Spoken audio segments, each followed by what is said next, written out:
Good afternoon বন্ধুরা, দেখো আজকে আমার লাঞ্চ তৈরি হয়ে গেছে। আজকে লাঞ্চে দেখো কি কি আছে। লাঞ্চে আছে গরম গরম সাদা ভাত, এখানে হচ্ছে উচ্ছে আর কুমড়ো ভাজা, এটা আমি একটু শুকনো লঙ্কা ফোড়ন দিয়ে করেছি।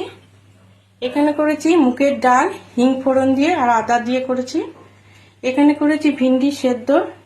এখানে করেছি সাদা আলু পোস্ত, এর মধ্যে হলুদ দিইনি। এই হচ্ছে সাদা আলু পোস্ত করেছি। আর এখানে করেছি আমের চাটনি, এটা একটু আমচুর পাউডার দিয়ে করেছি আর অল্প চিনি দিয়েছি। এই হচ্ছে আজকে আমার লাঞ্চের মেনু। তোমরা কে কি লাঞ্চ করলে অবশ্যই ভিডিও দিয়ে দেখবো। আমার লাঞ্চ মেনু তোমাদের কেমন লাগলো অবশ্যই কমেন্ট করে জানিও। ভালো থেকো, সুস্থ থেকো। এই পর্যন্তই।